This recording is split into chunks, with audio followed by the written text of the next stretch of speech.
വിശ്വാസികളെ, പരിശുദ്ധനായ മത്തായി ശ്ലീഹ എഴുതിയ സുവിശേഷം 18-ാം അധ്യായം 1 മുതൽ 8 വരെയും 18-20 വാക്യങ്ങളിൽ കൂടി കടന്നു പോകുമ്പോൾ യേശുക്രിസ്തു തൻ്റെ ശിഷ്യന്മാർക്ക് സ്വർഗരാജ്യത്തിൻ്റെ മഹത്വത്തെക്കുറിച്ച് പഠിപ്പിക്കുന്നതായി നമുക്ക് കാണാൻ സാധിക്കുന്നുണ്ട്.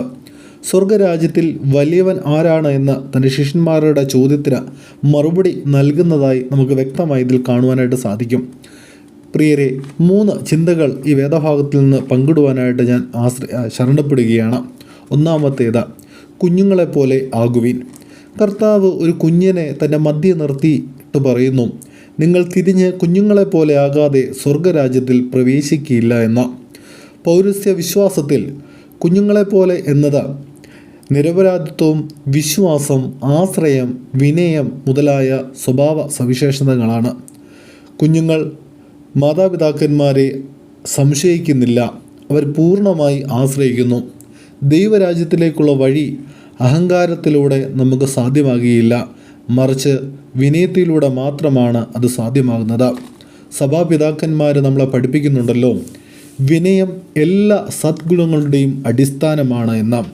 ദൈവരാജ്യത്തിൽ വലിയവനാകുവാൻ ആദ്യമേ നാം ചെയ്യേണ്ടത് ചെറിയവനായി തീരണം എന്നുള്ളതാണ്. രണ്ടാമത്തെ ആശയം എന്തെന്നാൽ ഇടർച്ച വരുത്താതിരിക്കുവീൻ എന്നുള്ളതാണ്. കർത്താവ് വളരെ കടുപ്പമുള്ള ഒരു മുന്നറിയിപ്പാണ് നമുക്ക് ഈ വാക്യത്തിൽ കൂടി നൽകുന്നത്. ഈ ചെറുപ്പക്കാരിൽ ഒരുത്തന് ഇടർച്ച വരുത്തിയാൽ അവന് വലിയ ശിക്ഷയുണ്ടാകും എന്ന് നമുക്ക് വേദത്തിൽ കാണുവാനായിട്ട് സാധിക്കും. ഇവിടെ ഈ ചെറുപ്പക്കാരൻ എന്ന പദപ്രയോഗം ഉപയോഗിക്കുന്നത് കുട്ടികളിൽ മാത്രമല്ല, വിശ്വാസത്തിൽ ദുർബലരായിരിക്കുന്നവരെയും സർവ്വജനങ്ങളെയുമാണ്. പരിശുദ്ധ സഭയിൽ നമ്മുടെ ജീവിതം മറ്റുള്ളവരുടെ വിശ്വാസത്തെ ശക്തിപ്പെടുത്തേണ്ടതാണ്. നാം ആയിട്ട് ആർക്കും ഇടർച്ച വരുത്തുവാനായിട്ട് ശ്രമിക്കരുത്. നമ്മുടെ വാക്കുകളും പ്രവൃത്തികളും പെരുമാറ്റങ്ങളും സുതാര്യതയുള്ളവരായി തീരണം. നല്ല ട്രാൻസ്പെറൻസി കീപ്പ് ചെയ്യുന്നവരാകുവാൻ നമുക്ക് സാധ്യമായി തീരണം.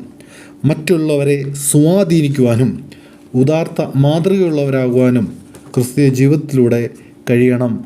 അങ്ങനെയുള്ളപ്പോഴാണ് നാം മറ്റുള്ളവർക്ക് ഇടർച്ച വരുത്താത്ത ജീവിത സാഹചര്യത്തിൽ കൂടി കടന്നു വരുന്നത്. മൂന്നാമത്തെ ചിന്ത എന്നുള്ളത്, ഒരുമനപ്പെട്ട് പ്രാർത്ഥിക്കുന്നവരാകുവീൻ.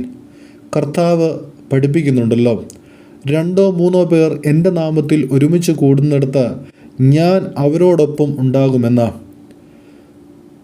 പൗരസ്ത്യ ആരാധനയുടെ ഹൃദയം ഐക്യമാണ്. കൂട്ടായ പ്രാർത്ഥനയ്ക്ക് പ്രത്യേക ശക്തിയുണ്ട് എന്ന്